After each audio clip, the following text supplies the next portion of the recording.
கொடுமையிலும் கொடுமை லாக்அப் மரணம் தான். ஏன் அப்படின்னா காவல்துறையால விசாரணையின் பேரில் அழைத்து செல்லப்பட்ட ஒரு குற்றவாளியை அல்லது குற்றவாளி என்று சந்தேகப்படக்கூடிய ஒரு நபரை வைத்து சித்திரவதை செய்து கொலை செய்யும் இந்த காவல்துறையினோட கொடூரம் கொஞ்சம் நஞ்சம் கிடையாது. நாட்டையே உழுக்குன ஒரு சம்பவம் எதுன்னா அஜித்குமார் என்ற ஒரு காவலர் ஊருக்கு நடுவே உட்கார வச்சு அவரை கொடுமைப்படுத்தி அடிச்சு அன்அபிஷியலா அடிச்சு கொடுமைப்படுத்தி ஊருக்கே கேட்கற மாதிரி அடிச்சு கொன்னு நடு ரோட்ல போட்டு போனாங்க. பொது இடத்துல தைரியமா பொது இடத்துல டிவிகே நிர்வாகி குட்கா வித்தா தப்பு கிடையாது. டிவிகே நிர்வாகி ஏடிஎம் கார்டு வச்சு கஞ்சா அடிச்சா தப்பு கிடையாது. டிவிகே நிர்வாகி வாடி சீடின்னு பாட்டுக்கு டான்ஸ் ஆடினா தப்பு கிடையாது. அப்போ இதெல்லாம் எப்படி மாறுது அப்படின்னா எல்லா தவறுகளும் செய்யுங்க, ஆனா அது டிவிகே நிர்வாகிகள் மட்டும் செய்யுங்க.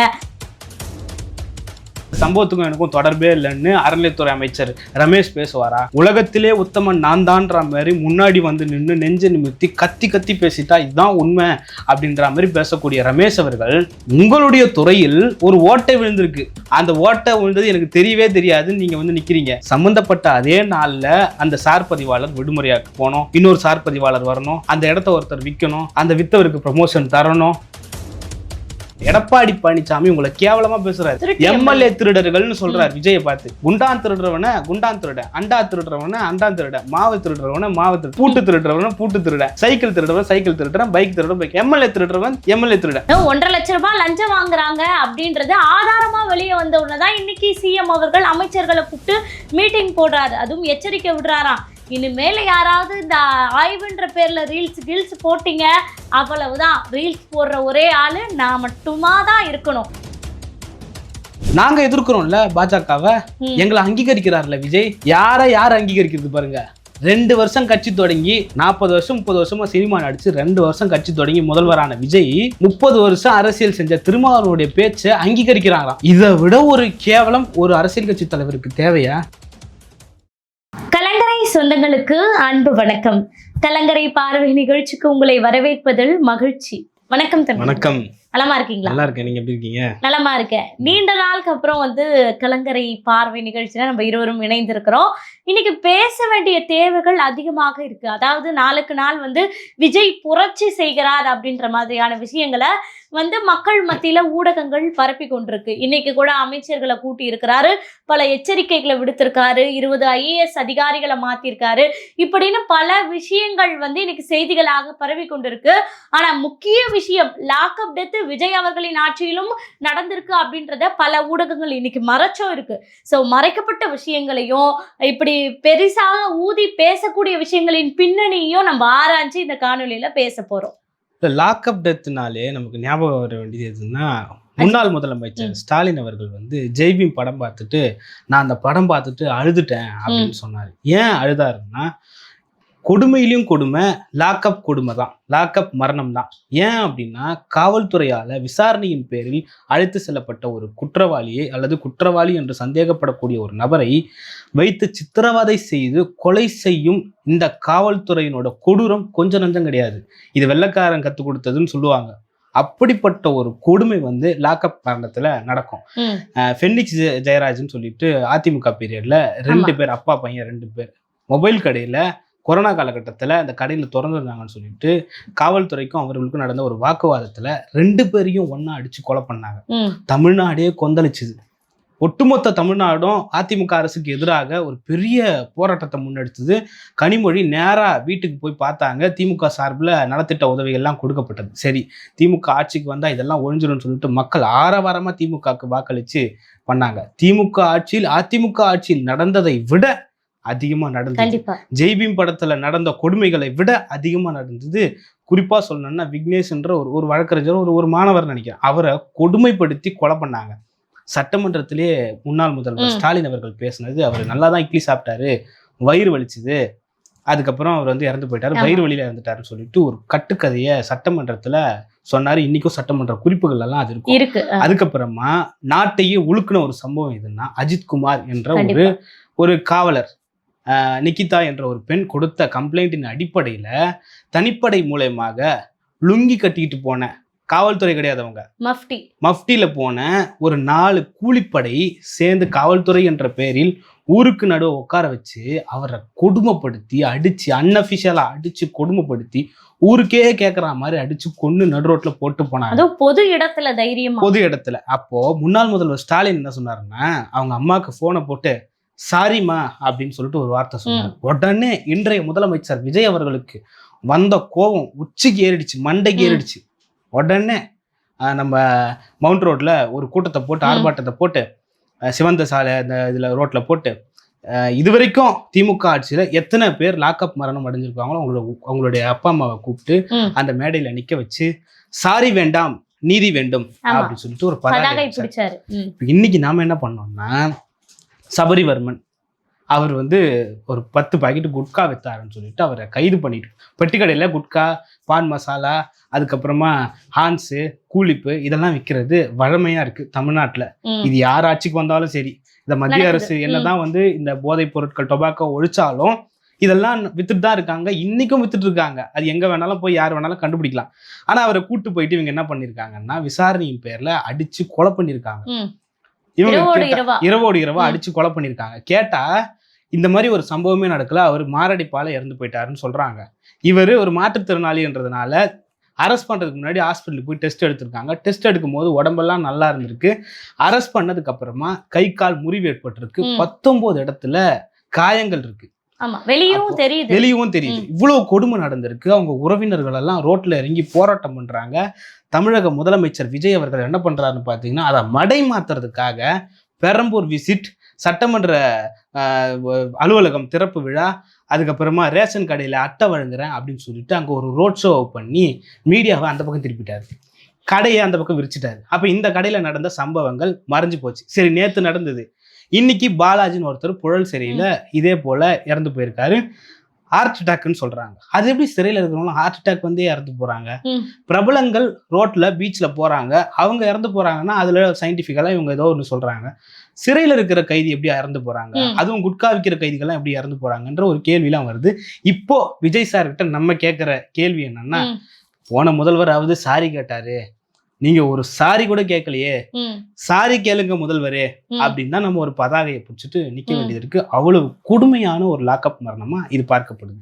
கண்டிப்பா. இன்னொன்னு, இதே இந்த குட்கா விவகாரம் என்னைக்கு வந்து அந்த சபரிவர்மன் நேற்று வந்து அடித்து கொலை செய்யப்பட்டார். அப்ப அதே நேரத்துல இன்னொருவரையும் பவானி என்ற இடத்துல வந்து பிடிச்சிருக்காங்க. இதே வந்து குட்கா விவகாரம் தான்.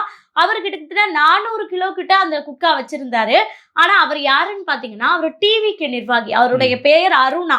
சோ அவர் டிவிக்கு நிர்வாகின்றது தன்னுடைய பதவிய சொன்ன உடனே நைட்டோட நைட்டா நீங்க வீட்டுக்கு போங்க சார், 400 கிலோ குட்காவை குடிச்சிட்டாங்களோ இல்ல அதை வச்சிருக்காங்களோ தெரியல, ஆக மொத்தம் வீட்டுக்கு போங்கன்னு பாதுகாப்புடன் அவரை மட்டும் அனுப்பி வச்சுட்டாங்க.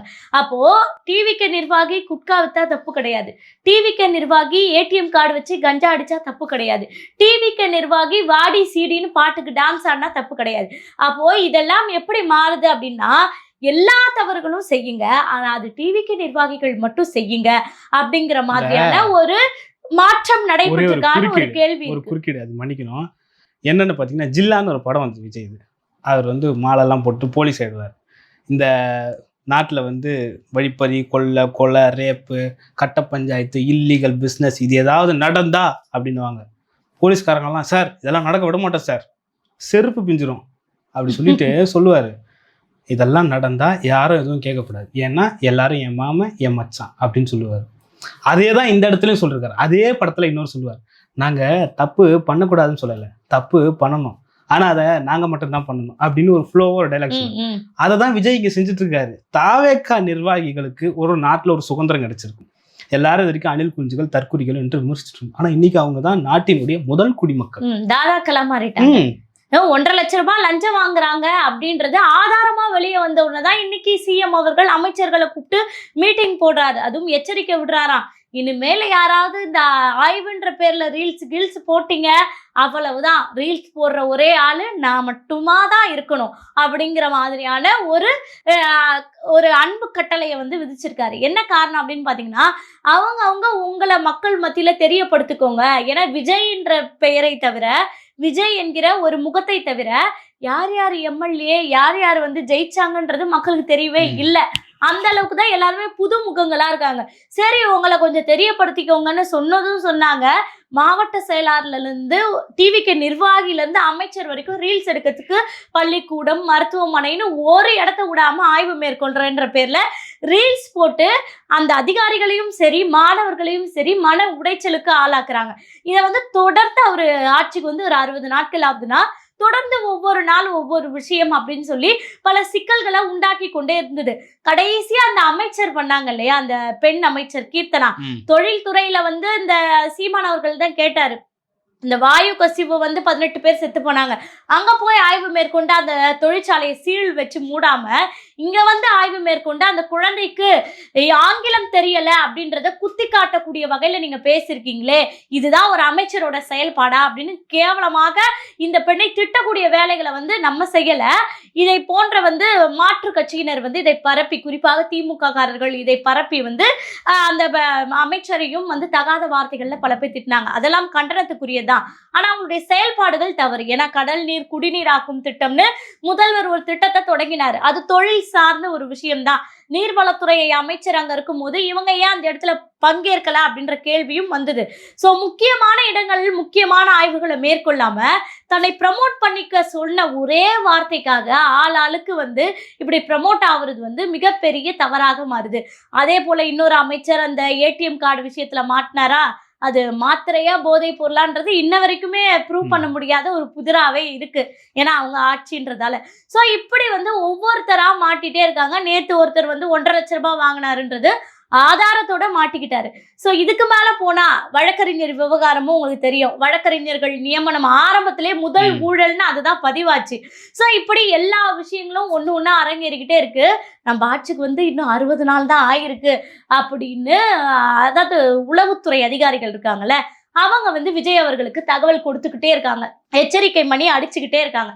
அதனாலதான் இன்னைக்கு வந்து ஒரு மீட்டிங்கை போட்டு இனிமேல் இந்த வேலைலாம் செஞ்சீங்கன்னா நம்மளோட ஆட்சி 3 மாசம் கூட தாக்கு பிடிக்காது. ஏன்னா ஏற்கனவே நம்ம கூட இருக்க திருமாவளவன் அவர்கள் உளறிட்டு இருக்காரு. எப்ப நம்மள காலை வாருவாருன்னு தெரியல. தயவு செஞ்சு நீங்க இந்த மாதிரி பைத்தியக்கார வேலையெல்லாம் செய்யாதீங்க. ஒழுங்கா உங்க வேலையை பார்த்து என்ன எதுக்காக உங்களுக்கு இந்த பதவி கிடைச்சதோ அந்த வேலையை பாருங்கன்னு ஒரு மிரட்டல் விடுத்திருக்காரு அப்படின்னு தான் நம்ம பார்க்கணும். இல்ல அது மிரட்டலா பார்க்கணுமா இல்ல அது வந்து ஒரு ஸ்கிரிப்டா பார்க்கணுமானா நான் வந்து ஸ்கிரிப்டா தான் பார்க்குறேன். நான் பயம்னு பார்க்குறேன். ஏன்னா விஜய் அவர்கள் வந்து எதையுமே அவர் உணர்ந்து எதுவுமே பேசுறதா இல்லை. இவங்க வந்து என்ன பண்ணுவாங்கன்னா பார்த்தீங்களா, அதிரடியாக பேசிய விஜய் அரண்டு போன அமைச்சர்கள். இந்த டைலாக்லாம் நல்லா தான் இருக்கு. என்ன பண்ணிட்டு இருந்தாரு, பெரம்பூர்ல ஒரு வேசார்படியில ஒரு பஸ் டிப்போல ஆய்வுக்கு போயிருந்தாரு முதல்வர். எல்லா அமைச்சர்கள் போல இவரும் வந்து ஒரு ரீல்ஸ் போலான்னு சொல்லிட்டு ஆய்வுக்கு போய் அங்க என்ன பண்ணாருன்னா 2 அதிகாரிகள் உட்காந்துட்டு இருப்பாங்க. பஸ்ஸோட லாஸ்ட் எண்டில் உட்காந்துட்டு பேசிட்டு இருப்பாரு.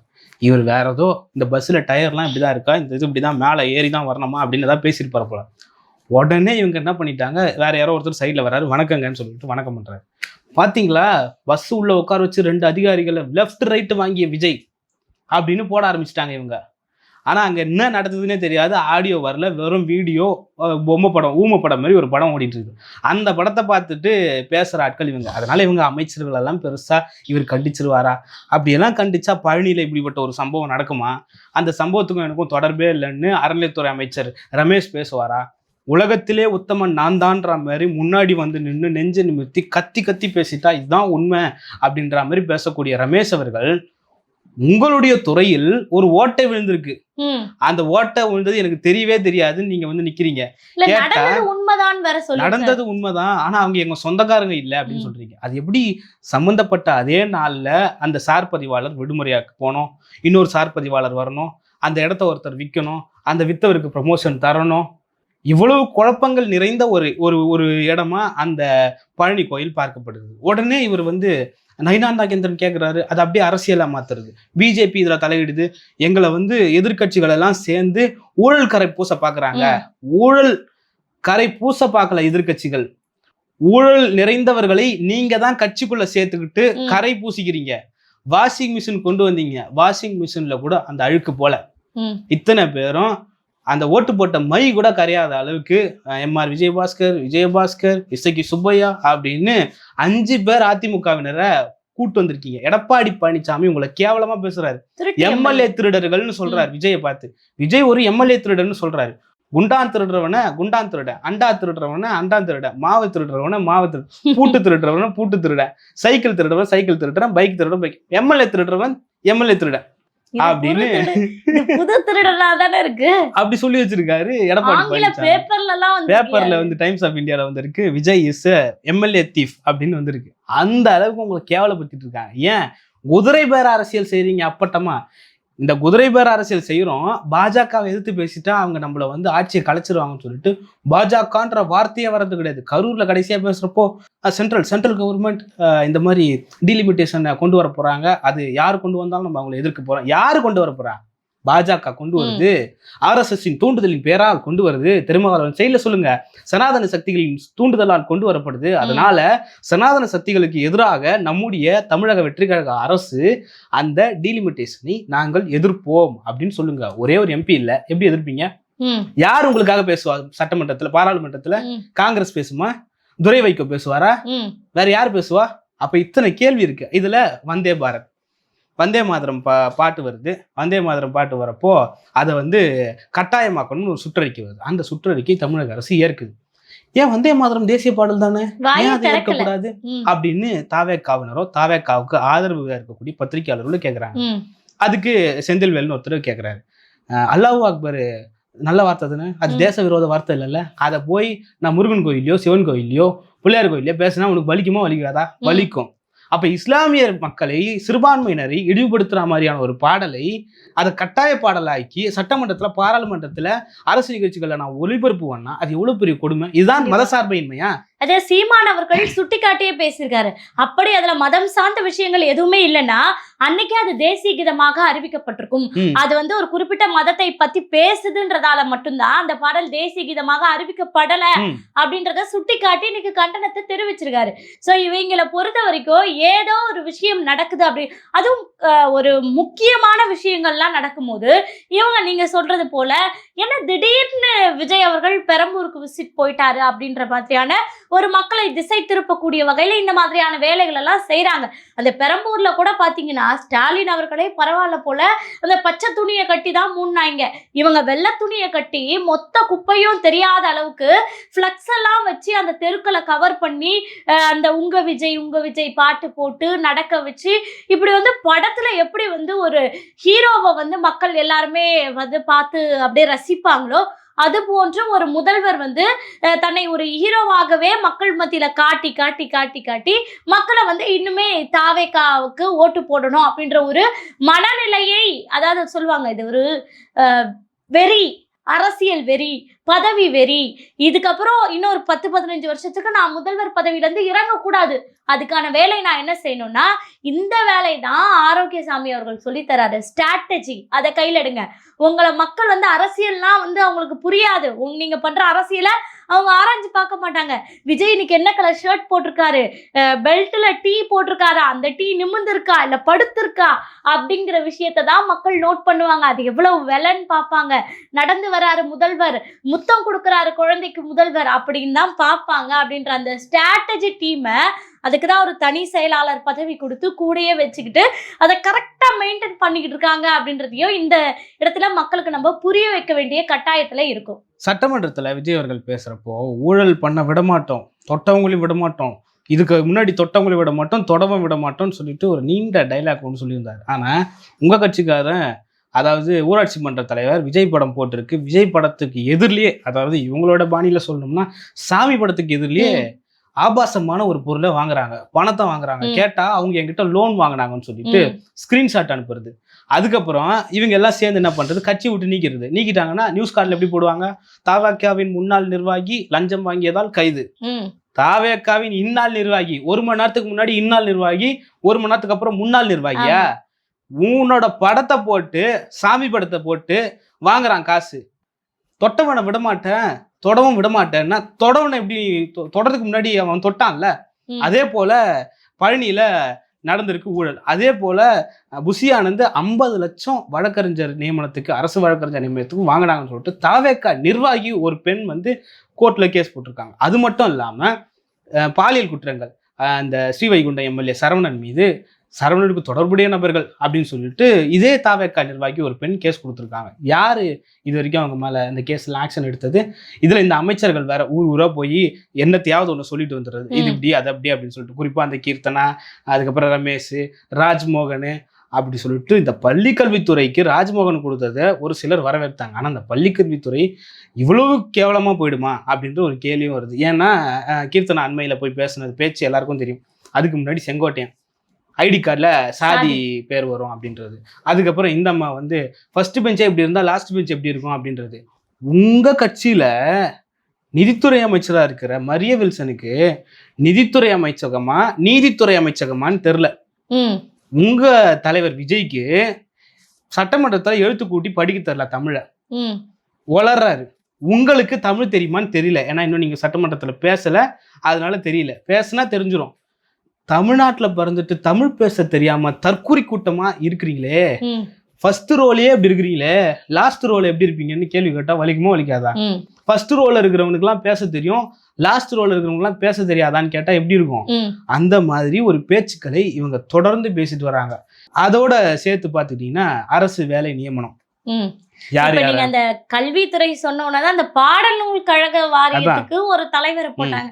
எதுக்கு ஏன் போட்ட அப்படின்னு பார்த்தா இவரும் அவரும் வந்து இணை பிரியாதவர்கள். ஏன்னா வந்து இவர் ஒரு பேச்சாளர், அவரும் ஒரு பேச்சாளர். ஸோ வந்து இந்த பேச்சாளர் இல்லைன்னா அந்த பேச்சாளரால இருக்க முடியாதுன்றதால எப்படியாவது கல்வித்துறையில ஏதாவது ஒரு வேலை கொடுக்கணுன்றதால பாடநூல் கழக அந்த இதுக்கு வந்து போஸ்டிங்க்கு வந்து தலைவராக போட்டிருக்காங்க. இவருக்கு வந்த வாழ்வை பாருங்க. போன வாரம் தான் சீமான் அவர்களை சீக்கு பதிலா சா போட்டு பேசினாரு. அப்ப என்னன்னா பல பேர் இவரை கண்டனம் தெரிவிச்சாங்க. உங்க கட்சி ஆட்சியில இருக்கு, நீங்க ஆட்சியை நடத்துறீங்க. ஒரு ஆட்சியாளர்கள் ஆபாச பேச்சாளர்களாக பேசி கொண்டிருக்கிறது வந்து எந்த வகையில நியாயம் சொல்லி பெரும் கேள்வியை வச்சாங்க. எப்படி சிவாஜி கிருஷ்ணமூர்த்தியை நீங்க கண்டிக்கிறீங்களோ, இன்னைக்கு ஆடியோ ஆதாரம்லாம் காட்டி மக்கள் மேடையில பேசுறீங்களோ, இன்னைக்கு என்ன ஐச சப்பிக்கிட்டு இருக்காருன்ட்டு ஒருத்தர் கேட்கிறாரு. அப்போ நீங்க வந்து ஒரு அரசியல் கட்சி தலைவரை நீங்க இப்படி பெயரை வந்து கேவலமாக பேசுவது அப்படின்றது, அப்போ அவர் பேசினாருன்றதுக்காக தான் ஒருவேளை பதவி கொடுத்தாங்களான்ற மாதிரியான பல டவுட்டுகள்லாம் கூட இருக்கு. ஏன்னா அதுக்கு முன்னாடி கூட ஸ்டாலின் அவர்களை தோற்கடிச்ச அந்த எம்எல்ஏ கேண்டிடேட்டுக்கு அமைச்சரவையில இடம் இல்லை. ஆனா வந்து காரைக்குடியில அந்த டாக்டர் பிரபுக்கு வந்து அமைச்சரவையில இடம் கிடைச்சது. ஏன்னா ஒரு சீமானவர்களை தோற்கடிச்சாரு. ஸோ இங்க வந்து இப்போ வந்து நம்ம நேரடியா வந்து இது ஒரு கட்சியே இல்லைன்னு சொல்லிட்டு தலைவர் பேசுறாரு. இரண்டாம் கட்ட தலைவர்கள் வீரியமா அப்போ அந்த கட்சியை அடிக்கணும் அப்படின்னா அதுக்கு சரியான ஆளாக லைலவ் மணி இருக்கிறாரு. ஸோ வந்து இவர் வந்து ஒரு படி கூடுதலா போய் நம்ம சிவாஜி கிருஷ்ணமூர்த்தி அவரையே மிஞ்சிட்டாரு. ஸோ இவருக்கு இந்த துறையை கொடுத்துடலாம். ஏன்னா ஹைக்யூ அதிகமா இருக்குமா மாணவர்களுக்கு, என்னென்ன வந்து படிக்கணும், புதுசா படிக்கணும். இவர் வந்தா இந்த மாதிரி புதுசா வந்து ஆபாச வார்த்தைகள் எல்லாம் சேர்த்து அங்க இங்க கொஞ்சம் மாத்தி, இப்போ வரலாறுலாம் கூட வந்து பாத்தீங்கன்னா புதிதாக கால் பதித்த விஜய் அவர்களின் வரலாறு, அவர் நடிச்ச நடிகைகளின் வரலாறு, இப்படியெல்லாம் வந்து எழுதி ஒரு வரலாறு புத்தகம்லாம் உருவாக்குவார்ல. ஸோ அந்த ஹைக்யூ அதிகமா இருக்கும் பிள்ளைகளுக்கு. ஸோ வந்து திரைப்பட ஹைக்யூவை அந்த குழந்தைகளுக்கு புகுத்தலாம்னு இந்த பதவியை கொடுத்தாங்களா அப்படின்ற பெரும் கேள்வி இருக்கு. அதான் இந்த பாடநூல் கழகம்னாலே ஒரு அறிவாளிகள், அறிஞர்கள், எழுத்தாளர்கள் இவங்களெல்லாம் போடுவாங்கன்னு பேர். அது என்னமோ தெரியல, போன ஆட்சியிலும் ஒரு ஆபாச பேச்சாளர், இந்த ஆட்சியிலும் ஒரு ஆபாச பேச்சாளர். அவர் ஆசிரியருங்க, ஏங்க ஆசிரியருங்க, இருந்தாலும் ஆபாச பேச்சாளருங்க. அவரு பல பேச்சு ஆபாச பேச்சு அவரும் பேசியிருக்காரு. குறிப்பா சொல்லணும்னா அதை நான் சுட்டி காட்ட விரும்புறேன். அது ஒரு நல்ல பேச்சு. என்ன சொன்னாருன்னு பாத்தீங்கன்னா, அந்த காலத்துல எல்லாம் பெண்களோட இடுப்பு 8 மாதிரி இருக்கும். குடத்தை வந்து அந்த இடுப்புல வச்சா அப்படியே நிற்கும்.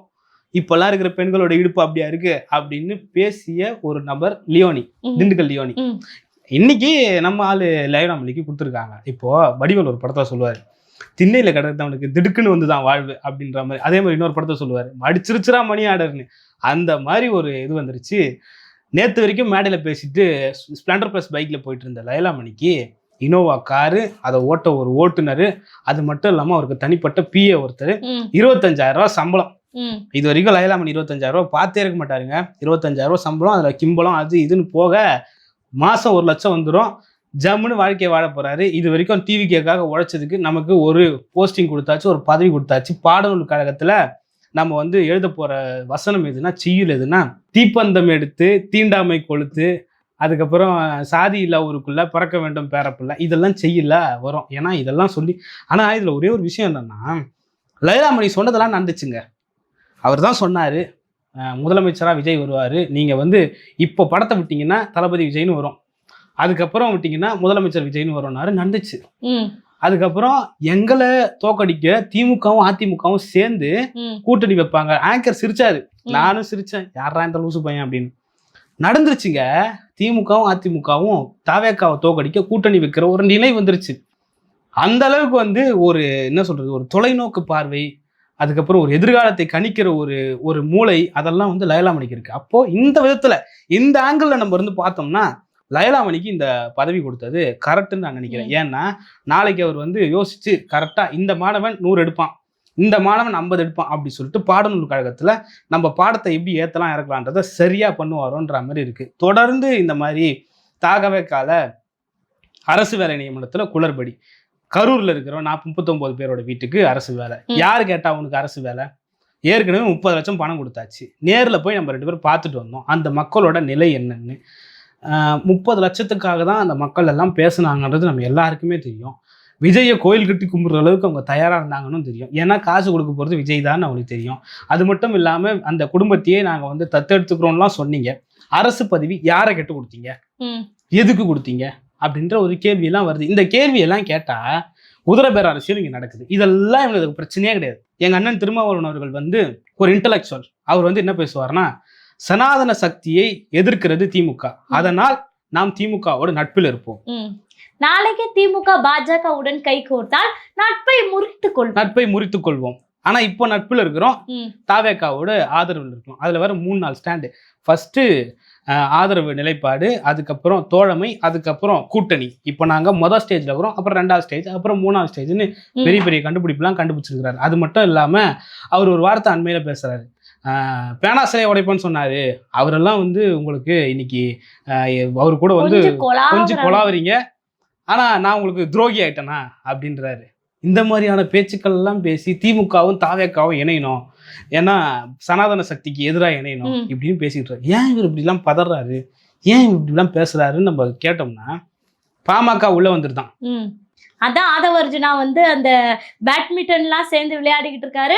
ரொம்ப நெருக்கம் காட்டுறாங்க. அதாவது அன்புமணி அவர்களினுடைய மனைவி சௌமியா அன்புமணி கூட அமைச்சர் பதவி கொடுப்பதற்கான வாய்ப்புகள் கூட இருக்கு அப்படின்ற மாதிரியான ஒரு இதுவும் பார்க்கப்படுது. ஏன்னா வந்து இவர் 2 சீட்டு தான், அவங்க 4 சீட்டு வச்சிருக்காங்க. 4 பெருசு தானங்க. ஆமா, அப்ப அதுதானங்க கண்டிப்பா. அது இல்லாம அது வந்து ஒரு ஜனநாயக கட்சி.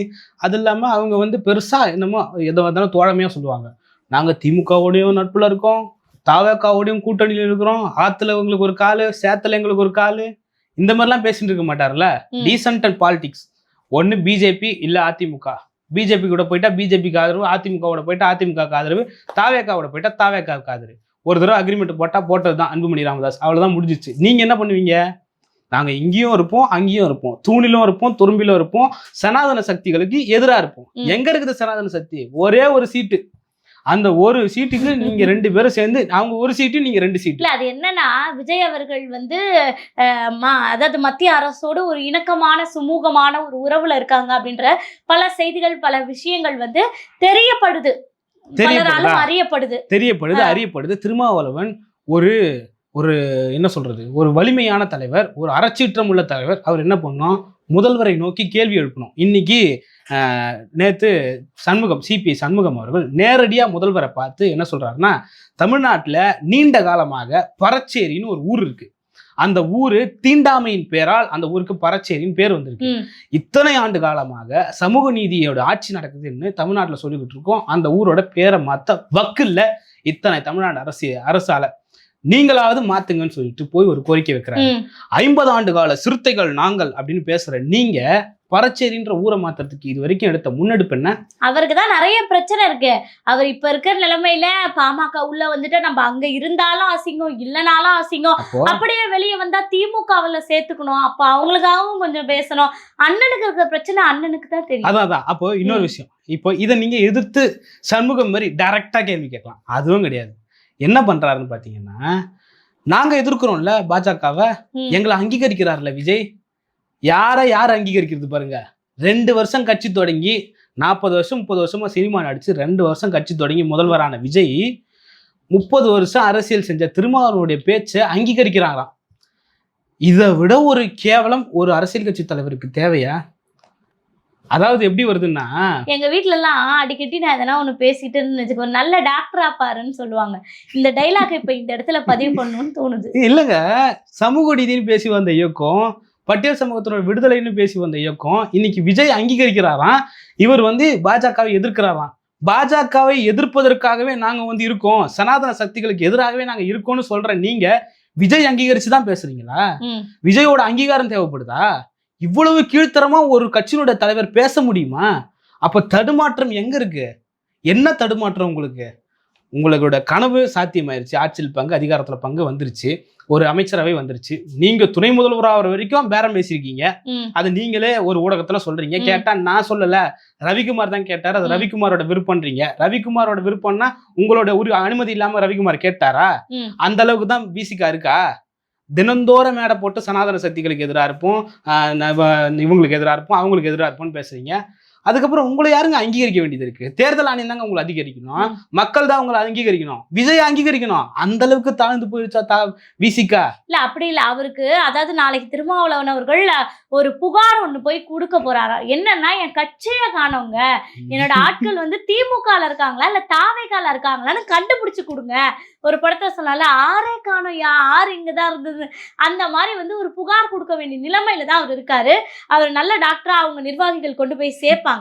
இப்ப வந்து 20 IAS அதிகாரிகள் வந்து பாத்தீங்கன்னா டக்குனு பணியிட மாற்றம் பண்ணிட்டாரு. ஆஹா, அதிரடி மாற்றம்ப்பா, துணிச்சலான முடிவுப்பா. பாத்தியா விஜய் அவர்களுக்கு எவ்வளவு தெம்பு, எவ்வளவு துணிவு இருக்கு அப்படின்னு பாத்தீங்கன்னா, இப்பதான் வந்து பல ஊடகங்கள்ல, அதாவது எப்படியும் மெயின் ஸ்ட்ரீம் ஊடகங்கள்ல வராது, பல அந்த பத்திரிகை செய்திகள் அந்த மாதிரி விஷயங்கள்ல என்ன சொல்லப்படுது அப்படின்னா, அதாவது திருவல்லிக்கேணி அந்த மாவட்டத்தை சேர்ந்த காவல் கண்காணிப்பாளர், காவலர்கள்லாம் இருக்காங்கல்ல, அவங்கெல்லாம் வந்து பாத்தீங்கன்னா முழுக்க முழுக்க அருண் IPS அவர்களுக்கு ஆதரவாக இருக்கிறாங்களாம். அப்போ எப்படா இந்த செந்தில் பாலாஜிக்கு எதிராக இல்ல ஏவாவேலுக்கு எதிராக ஏதாவது ஒரு அரசாங்கம் ஒரு திட்டம் தீட்டினா இவங்களை கைது பண்ணலாம், இல்ல இவங்க மீது இப்படிப்பட்ட ஒரு சாக்க வச்சு வழக்கு போடலாம் அப்படின்ற மாதிரியான ஒரு பிளான் போட்டா, அந்த பிளான் எல்லாமே திமுகவுக்கு அம்பலப்படுது.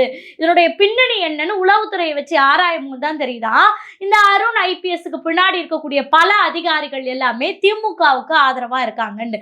சோ இதை விஜய் அவர்கள் இப்போதுதான் புரிந்து கொண்டார். அதனால வந்து ஏற்கனவே நம்மளுடைய ஆட்சிக்கு நம்ம அமைச்சர்கள், MLAக்களே வந்து பாத்தீங்கன்னா முழுக்க முழுக்க ஆப்பு வச்சுக்கிட்டு இருக்காங்க.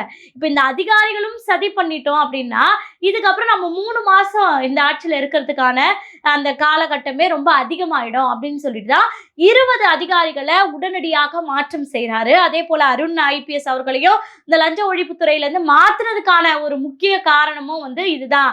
சோ வந்து இப்படி வந்து ஒரு 400 IAS IPS அதிகாரிகள்ல 300 பேர் திமுகவுக்கு விசுவாசமாக இருக்கிறாங்க. இப்ப எப்படி விஜய் அவர்கள் இந்த அதிகாரிகளோடு தான் எப்படியும் வந்து பாத்தீங்கன்னா அரசாங்கத்தை நடத்தி ஆகணும், அந்த அதிகாரிகளை எப்படி தன்னுடைய கட்டுப்பாட்டுக்கு கொண்டு வர போறாரு, அதை எப்படி சிக்கல் இல்லாம ஆட்சியா மாற்ற போறாரு அப்படின்னு நினைக்கும் போது மிகப்பெரிய தலைவலியாக விஜய்க்கு மாறி இருக்கு. சோ தொடர்ந்து பார்ப்போம் விஜய் அவர்களின் நடவடிக்கை எப்படி இருக்குன்னு. தொடர்ந்து பேசுவோம். நன்றி.